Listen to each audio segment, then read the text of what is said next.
ഫ്ലൈറ്റിലാണ് വന്നിറങ്ങിയത് കോഴിക്കോട് എയർപോർട്ടിൽ. അദ്ദേഹത്തിന് കസ്റ്റംസ് നിന്ന് സഹിക്കേണ്ടി വന്ന പീഡനങ്ങളെക്കുറിച്ച്, ആ പീഡനത്തിന്റെ ഇപ്പോൾ ഈ സോഷ്യൽ മീഡിയയിൽ വൈറലായി കൊണ്ടിരിക്കുകയാണ്. അദ്ദേഹം ചെയ്ത തെറ്റെന്താണ്? കസ്റ്റം സൂപ്രണ്ട് പറഞ്ഞു ഈ പെട്ടി ഒന്ന് തുറക്കണമെന്ന്. അദ്ദേഹം പറഞ്ഞു ദുബായ് എയർപോർട്ടിൽ നിന്ന് ഇത് സ്കാൻ ചെയ്തിട്ടുണ്ട്, അതുപോലെ തന്നെ കോഴിക്കോട് കസ്റ്റംസിൽ നിന്ന് ഇത് സ്കാൻ ചെയ്തു. എന്റെ ഒരു അനധികൃതമായ ഡ്യൂട്ടി കൊടുക്കേണ്ട ഒരു സാധനവും എന്റെ പെട്ടിക്കകത്തില്ല എന്ന് പറഞ്ഞു. സൂപ്രണ്ട് പറഞ്ഞു നീ കാസർകോട്ടുകാരനാണ്. സർ, ആ യാത്രക്കാരൻ, ആ IT പ്രൊഫഷണൽ എന്റെ വീടിനടുത്ത് സ്ഥിതി ചെയ്യുന്ന താമസിക്കുന്ന എനിക്ക് നന്നായി അറിയാവുന്ന ഒരാളാണ്.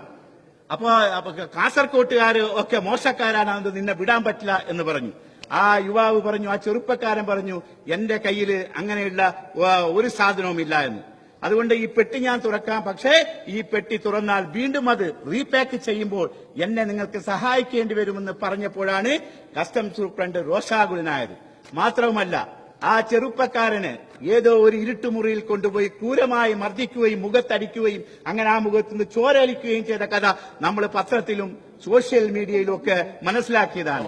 അപ്പൊ ഇതിനെതിരെ എനിക്ക് ബഹുമാനപ്പെട്ട മന്ത്രിയോട് പറയാനുള്ളത്, ഇങ്ങനെയുള്ള ക്രൂരതയാണ് ഗൾഫ് മലയാളികൾക്ക് സഹിക്കേണ്ടി വരുന്നത്. ഈ ഹക്കീം റൂബ എന്ന ചെറുപ്പക്കാരന്റെ കാര്യത്തിൽ പ്രവാസി വകുപ്പിന് എന്ത് ചെയ്യാൻ സാധിക്കുമെന്നതിനെ കുറിച്ച് ബഹുമാനപ്പെട്ട മന്ത്രി വ്യക്തമാക്കണമെന്നാണ് എനിക്ക് പറയാനുള്ളത്. ബഹുമാനപ്പെട്ട നെല്ലിക്കുന്ന്, ഇവിടെ ഒരു ധാരണയിലെത്തിയതല്ലേ, നമുക്ക് ഇനിയും ഒരു ബില്ലുണ്ട് അദ്ദേഹം പറയുന്നത്. അല്ല, ഇങ്ങനെ സംസാരിച്ച വളരെ പ്രധാനപ്പെട്ട ഒരു കാര്യമാണ്. അദ്ദേഹത്തെ കോഴിക്കോട് വിമാനത്താവളത്തിൽ ശ്രീ അക്കീബിന് പിന്നെ കസ്റ്റംസുകാരുടെ മർദ്ദനം ഉണ്ടായി. പക്ഷെ അദ്ദേഹത്തിനെതിരായിട്ട് ഇപ്പോ പോലീസ് കേസെടുത്തിരിക്കുകയാണ്. ഇവിടെ അല്ല സാർ, ഇതൊന്നും പറയാതെ പാസ്സാക്കാൻ പറ്റുമോ സാർ? ഇക്കാര്യത്തിൽ ന്യായമായിട്ടുള്ള ചില അഭിപ്രായങ്ങൾ പ്രകടിപ്പിക്കണ്ടേ? ഇതൊന്നും സമയമില്ലാതെ നമുക്കിത് പാസ്സാക്കാൻ പറ്റുമോ? അതുകൊണ്ട് ചില കാര്യങ്ങൾ പറയണം. ബഹുമാനപ്പെട്ട ശ്രീ എന്നെ നെല്ലിക്കുന്ന് ചൂണ്ടിക്കാണിച്ച ഈ കാര്യം വളരെ പ്രധാനപ്പെട്ടതാണ്. ഈ സഭയുടെ ശ്രദ്ധയിൽ വരേണ്ട ഒരു കാര്യമാണ് അദ്ദേഹം പെടുത്തിയിട്ടുള്ളത്.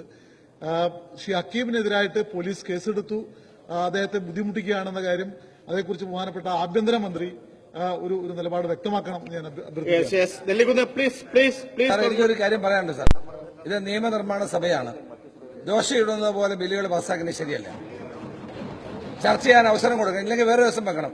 അത് ശരിയല്ല, ഇറ്റ്സ് നോട്ട് കറക്റ്റ്. നിയമനിർമ്മാണ സഭയാണ്, അസംബ്ലിയാണ്. ബഹുമാനായ സ്പീക്കർ എല്ലാ അംഗങ്ങൾക്കും പറയാനുള്ള അവസരങ്ങൾ കൊടുക്കുകയും ഒരു ബില്ലെന്ന് പറയുന്നത് നിയമമാണ്. നാളെ ഈ നിയമത്തിന്റെ എല്ലാ വശങ്ങളും പരിശോധിക്കണം. അതുകൊണ്ട് ദയവായി അങ്ങ് ആളുകളെ നിയന്ത്രിക്കരുത്, ചർച്ച ചെയ്യാനുള്ള അവസരം കൊടുക്കണം. ഒരു മിനിറ്റ് സാർ, ഒരു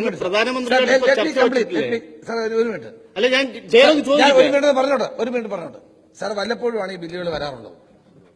അപ്പൊ അതുകൊണ്ട് അല്ലെങ്കിൽ വേറൊരു സമയത്തേക്ക് മാറ്റിവെക്കണം. അല്ലാണ്ട് ബില്ലുകൾ ചർച്ച ചെയ്യാതെ തീരുമാനിക്കുന്നത് പാർലമെന്ററി ജനാധിപത്യത്തിന് ഗുണകരമല്ല. ബഹുമാനപ്പെട്ട മിനിസ്റ്റർ ചെയറിന് വേണ്ടിയല്ല പറഞ്ഞത്. ബഹുമാനപ്പെട്ട മന്ത്രിമാർ പ്രധാനമന്ത്രിയുമായി ചർച്ചയ്ക്ക് പോകുന്നത് കൊണ്ട് നിങ്ങൾക്ക് സൗകര്യം ചെയ്തു തരാൻ വേണ്ടിയാണ് ചെയർ പറഞ്ഞത്. അടുത്ത ദിവസം മാറ്റിവെക്കുക. ഒരു കാര്യം ഞാൻ പറയാം, ഈ ബില്ല് നിയമനിർമ്മാണ സഭയാണോ ഇത്? അങ്ങ് അത് പ്രൊട്ടക്ട് ചെയ്യേണ്ട ആളല്ലേ? ദയവായി ഈ ബില്ലുകൾ ചർച്ച ചെയ്ത് ചർച്ചകളിലൂടെ ബില്ലുകൾ പാസ്സാക്കണം. ഇത് നിയമനിർമ്മാണമാണ്, ഈ രാജ്യത്തെ ജനങ്ങളെ ബാധിക്കുന്നതാണ് നിയമങ്ങൾ. ചർച്ച ചെയ്യട്ടെ സാർ, അതിനുള്ള അനുവാദം കൊടുക്കണം. നെല്ലിക്കുന്ന് ഇഷ്ടം പോലെ സംസാരിക്കാം. ഒരു ചെറുപ്പക്കാരന്, എന്റെ വീട്ടിനടുത്ത് താമസിക്കുന്ന ഒരു ചെറുപ്പക്കാരന് അകാരണമായി ഏൽക്കേണ്ടി വന്ന ഒരു മർദ്ദനം, പീഡനം ഈ സഭയുടെ മുമ്പിൽ കൊണ്ടുവരാൻ എനിക്ക് അവസരമില്ലെങ്കിൽ പിന്നെ ഞാൻ എന്തിനു സാർ ആ മണ്ഡലത്തിൽ നിന്ന് MLA ഇവിടെ വരുന്നത്? സർ, ഇവിടെ ഉന്നയിച്ച കാര്യം വളരെ പ്രധാനമാണ്. മലബാർ മേഖലയിൽ കോഴിക്കോട് എയർപോർട്ടുമായി ബന്ധപ്പെട്ടുകൊണ്ട് ഹക്കീം റൂബ എന്ന് പറയുന്ന ഒരു യാത്രക്കാരനെ മാത്രമല്ല, അതിനുശേഷം പിന്നീട് വന്ന ജയചന്ദ്രൻ എന്ന് പറയുന്ന ഒരു യാത്രക്കാരൻ ഇതേ അനുഭവമുണ്ടായി. കോഴിക്കോട് എയർപോർട്ടിൽ നിരന്തരമായി നടക്കുകയാണ്. എന്ന് മാത്രമല്ല, കസ്റ്റംസ് പീഡിപ്പിച്ച് ഇന്നലെ അധികൃതരുമായി ചർച്ച നടത്തിയവർ അത് മറ്റൊന്നും ഉണ്ടാകില്ല എന്ന് പറഞ്ഞ് ഇപ്പോൾ ഹക്കീം റൂബക്കെതിരെ കേസെടുക്കുകയാണ്. ബഹുമാനപ്പെട്ട മന്ത്രി, ആഭ്യന്തരമന്ത്രി കൂടി കേൾക്കേണ്ടതാണ്.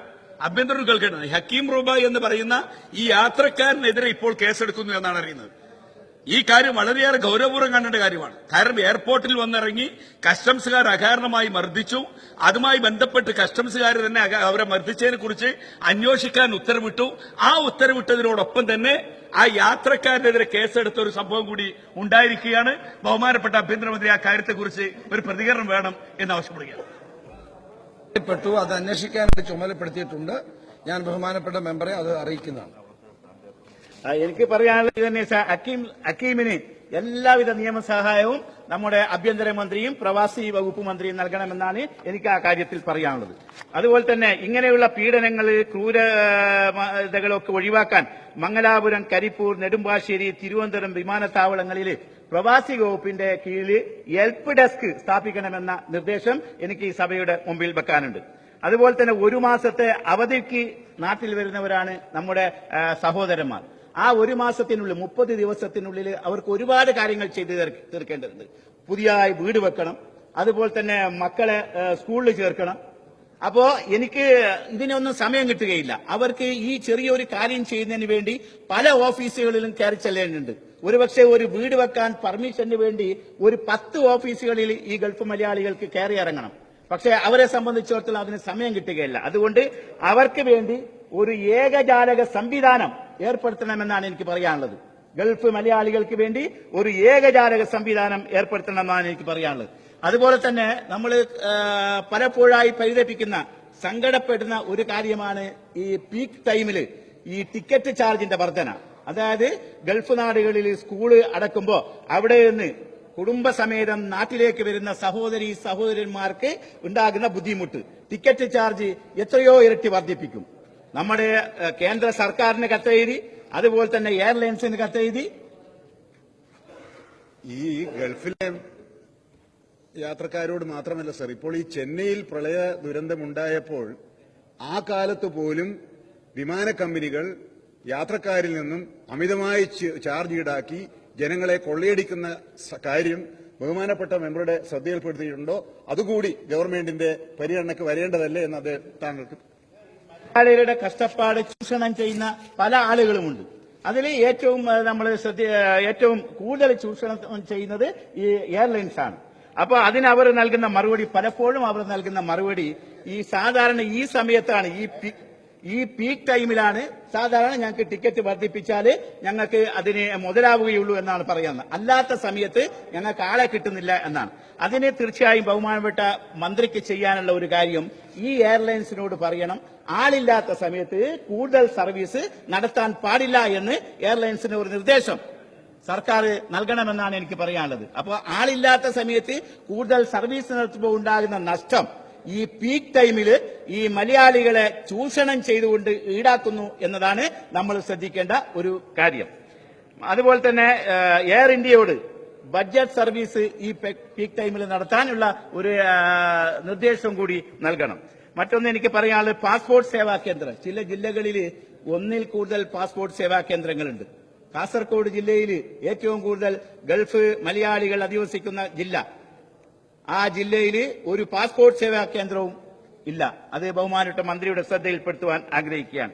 അതുപോലെ തന്നെ ഗൾഫ് മലയാളികൾ, നമ്മുടെ സഹോദരന്മാരുടെ നാട്ടിലില്ലാത്ത സമയത്ത് അവരുടെ കുടുംബങ്ങൾക്ക് പല കേസുകളെയും അഭിമുഖീകരിക്കേണ്ടി വരുന്നു.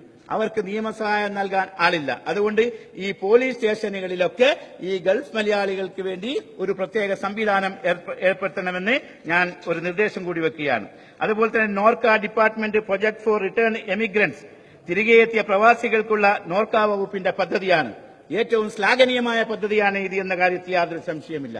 പക്ഷേ അവിടെ നിന്ന് സകലതും നഷ്ടപ്പെട്ട്, ജോലിയൊക്കെ നഷ്ടപ്പെട്ട് തിരിച്ചു വരുന്ന ആളുകൾക്ക് ഇതേക്കുറിച്ച് ഒരു അവബോധവുമില്ല. അതുകൊണ്ട് എല്ലാ എയർപോർട്ടുകളിലും ഇതേക്കുറിച്ച് അവബോധം നൽകുന്നതിന് ഒരു ഇൻഫർമേഷൻ സെന്റർ എല്ലാ എയർപോർട്ടുകളിലും വേണമെന്ന നിർദ്ദേശം കൂടി എനിക്ക് വെക്കാനുണ്ട്. അതുപോലെ തന്നെ ആലപ്പുഴ, വയനാട്, കാസർഗോഡ് ഒഴികെയുള്ള ജില്ലകളിലാണ് ഇപ്പോൾ നോർക്ക സെല്ലുകൾ ഉള്ളത്. കാസർഗോഡും നോർക്ക സെല്ല് സ്ഥാപിക്കണമെന്ന് ഞാൻ ബഹുമാനപ്പെട്ട മന്ത്രിയോട് അഭ്യർത്ഥിക്കുകയാണ്. പ്രവാസി കേരളീയരുടെ മൃതശരീരം സ്വന്തം നാട്ടിൽ കൊണ്ടുവരുന്നതിന് വേണ്ടി രൂപീകരിച്ച കാരുണ്യം പദ്ധതിയിൽ ഇപ്പോൾ 50,000 രൂപയാണ് ആ ആവശ്യത്തിന് നൽകുന്നത്. അത് അപര്യാപ്തമാണ്. ആ തുക വർദ്ധിപ്പിക്കണം. മാത്രവുമല്ല, ഒരാൾ ഗൾഫ് നാടുകളിൽ അല്ലെങ്കിൽ വിദേശത്ത് ഏതെങ്കിലും രാജ്യത്ത് മരണപ്പെട്ടാൽ അയാളുടെ ഡെഡ് ബോഡി മാത്രം വന്നാൽ പോരാ. അവിടെ ബന്ധുക്കൾ ഉണ്ടാകും, മറ്റ് കുടുംബാംഗങ്ങളൊക്കെ ഉണ്ടാകും, സ്നേഹിതന്മാരുണ്ടാകും. ഏതെങ്കിലും ഒരാൾക്ക് ആ ഡെഡ് ബോഡിയൊപ്പം വരാനുള്ള ചെലവ് കൂടി സർക്കാർ നൽകണമെന്നാണ് എനിക്ക് നിർദ്ദേശിക്കുവാനുള്ളത്. അതുപോലത്തെ ഒരു കാര്യം കൂടി പറഞ്ഞുകൊണ്ട് ഞാൻ എന്റെ പ്രസംഗം അവസാനിപ്പിക്കുകയാണ് സർ. ഈ ഡെത്ത് സർട്ടിഫിക്കറ്റ് നമ്മുടെ ബഹുമാനപ്പെട്ട മുഖ്യമന്ത്രി നടത്തിയ ജനസമ്പർക്ക പരിപാടിയിൽ കുറെ കാര്യങ്ങൾ ഉണ്ടായി, കുറെ ഗുണങ്ങൾ ഉണ്ടായി. അതിൽ ഏറ്റവും വലിയ ഗുണങ്ങൾ മുഖ്യമന്ത്രിയുടെ ജനസമ്പർക്ക പരിപാടിയിൽ നിന്ന് കുറെ പുതിയ ജിയോ ഇറങ്ങി. ആ ജിയോകളിൽ ഏറ്റവും ശ്രദ്ധേയമായ ഒരു ജിയോ, നമ്മുടെ കേരളീയനായ ഒരാൾ അന്യ സംസ്ഥാനത്തോ അല്ലെങ്കിൽ വിദേശത്തോ മരണപ്പെടുകയാണെങ്കിൽ അയാളുടെ ഡെത്ത് സർട്ടിഫിക്കറ്റ് ആരും നൽകും എന്നതിനെ കുറിച്ചുള്ള ഒരു സംശയം, ഒരു ആശങ്കയുണ്ടായിരുന്നു. ബഹുമാനപ്പെട്ട മുഖ്യമന്ത്രിയുടെ ജനസമ്പർക്ക പരിപാടിയെ തുടർന്ന് ഒരു ജിയോ പുറത്തിറങ്ങി. എവിടെയാണോ ബോഡി മറവ് ചെയ്യുന്നത് അവിടുത്തെ തദ്ദേശ സ്വയംഭരണ സ്ഥാപനങ്ങൾക്ക് ആ ഡെത്ത് സർട്ടിഫിക്കറ്റ് നൽകാമെന്നുള്ള ജിയോ ഇറങ്ങി. പക്ഷേ വിദേശത്ത് മരണപ്പെടുന്ന പലർക്കും ഇപ്പോൾ ഡെത്ത് സർട്ടിഫിക്കറ്റ് കിട്ടാൻ വളരെ വൈഷമ്യം അനുഭവിക്കുന്നുണ്ട്. ഒരു ഉദാഹരണം മാത്രം ഞാൻ ചൂണ്ടിക്കാണിക്കാൻ ആഗ്രഹിക്കുകയാണ്. നേപ്പാളിൽ കഴിഞ്ഞ വർഷം ഒരു ഭൂകമ്പമുണ്ടായി. കാസർകോട്ടെ ഒരു ഡോക്ടർ മരണപ്പെട്ടു. ആ ഡോക്ടറുടെ ബോഡി കാസർകോട്ട് കൊണ്ടുവന്ന് മറവ് ചെയ്തു. പക്ഷേ മുഖ്യമന്ത്രി നിർദ്ദേശിച്ചിട്ടും നമ്മുടെ LSGD ഡിപ്പാർട്ട്മെന്റ് ആ മരണപ്പെട്ട ഡോക്ടറുടെ ഡെത്ത് സർട്ടിഫിക്കറ്റ് നൽകാൻ ഇതുവരെ തയ്യാറായില്ല എന്നത് ഞാൻ ഈ സഭയുടെ മുമ്പാകെ സൂചിപ്പിക്കുവാൻ ആഗ്രഹിക്കുകയാണ്. അതുകൊണ്ട് ഈ വക കാര്യങ്ങളിൽ ശ്രദ്ധിക്കണം. ബഹുമാനപ്പെട്ട പ്രവാസി വകുപ്പ് കൈകാര്യം ചെയ്യുന്ന ബഹുമാന്യനായ ശ്രീ KC ജോസഫ് വളരെ ശ്ലാഘനീയമായ പ്രവർത്തനങ്ങളാണ് ഗൾഫ് മലയാളികൾക്ക് വേണ്ടി, നമ്മുടെ പ്രവാസികൾക്ക് വേണ്ടി നടത്തുന്നത് എന്ന കാര്യത്തിൽ യാതൊരു സംശയമില്ല. അദ്ദേഹത്തിന്റെ പ്രവർത്തനം ഇനിയും ഉഷാറാകട്ടെ എന്ന് ആശംസിച്ചുകൊണ്ട് ഈ ബില്ലിനെ അനുകൂലിച്ചുകൊണ്ട് അദ്ദേഹത്തെ ഈ ബില്ല് അവതരിപ്പിച്ച ബഹുമാന്യനായ മന്ത്രിയെ മുക്തകണ്ഠം പ്രശംസിച്ചുകൊണ്ട് ഞാൻ എന്റെ വാക്കുകൾ ഉപസംഹരിക്കുന്നു.